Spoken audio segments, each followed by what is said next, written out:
Raphinha উঠছে, Ballon d'Or হাসছে, ডেকে ডেকে বলছে, আয় রাফিনহা, আমাকে নিয়ে যা তোর কাছে। 1 গোল 2 অ্যাসিস্ট, কি চমৎকার! আরও একটা চ্যাম্পিয়ন্স লিগ ম্যাচ, আরও একবার রাফিনহার গোল, পাশাপাশি বার্সেলোনার হালি গোল দিয়ে 1 পা দিয়ে রাখল সেমিফাইনালে। বেশ কয়েকদিন থেকেই সমালোচিত হচ্ছিলেন রাফিনহা। অনেকেই বলাবলি করছিল নিজের ফর্ম হারিয়ে ফেলেছেন রাফিনহা, বিশেষ করে ব্রাজিল জাতীয় দলের হয়ে আর্জেন্টিনার সাথে ম্যাচের আগে তার একটি কড়া মন্তব্য এবং তার জের ধরে নানা সমালোচনায়। পাশাপাশি লাস্ট ম্যাচে মেজাজ হারিয়ে নিজ দলের খেলায় এবং রেফারিদের সাথেও কিছুটা রাফ বিহেভ করা, সব মিলিয়ে সময়টা খুব একটা ভালো যাচ্ছিল না রাফিনহার জন্য। কিন্তু ব্রাজিলিয়ান রাফিনহা তো সেই ছেলে যে ফেলে দেওয়া পাথর থেকে হিরে হয়ে উঠে এসেছে, আর তাই তো তার প্রতি হওয়া সকল সমালোচনার উচিত জবাব দেওয়ার জন্য সে খুঁজে নিল চ্যাম্পিয়ন্স লিগের এই গুরুত্বপূর্ণ ম্যাচ।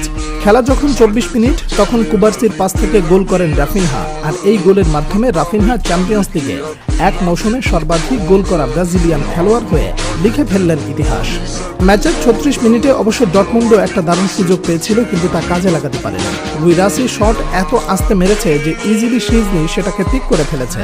যদি একটু হিট হতো তাহলে হয়তো ভিন্ন রকম কিছু হলেও হতে পারত। এরপর অবশ্য প্রথমার্ধে আর কেউ গোলের দেখা পায়নি। 1-0 গোলে এগিয়ে থেকেই শুরু হয় বার্সা ডর্টমুন্ড লড়াই।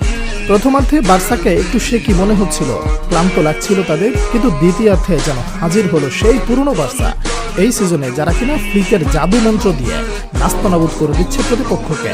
আবারও দৃশ্যপটে হাজির রাফিনহা, তার বানো বল আলতো করে ছুঁয়ে দিলেন লেভানডস্কি। বার্সা এগিয়ে গেল 2-0 গোলে।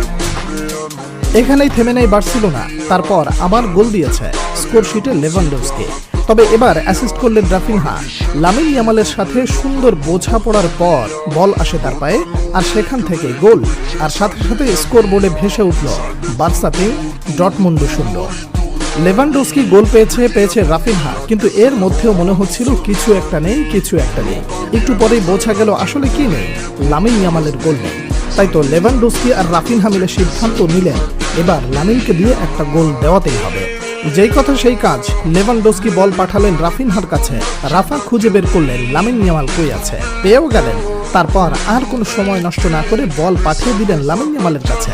লামিন ইয়ামাল বল পেয়ে নিজেও ভুল করলেন না, সাথে সাথে বল পাঠিয়ে দিলেন জালে, ফালি পূর্ণ করল বার্সেলোনা।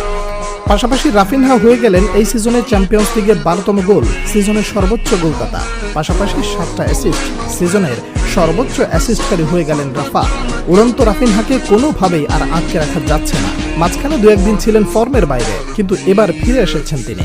এভাবে চলতে থাকলে রাফিনহাকে ব্যালন ডিওরের জন্য লড়াই করা লাগবে না, বরং ব্যালন ডিওর রাফিনহার জন্য লড়াই করতে থাকবে।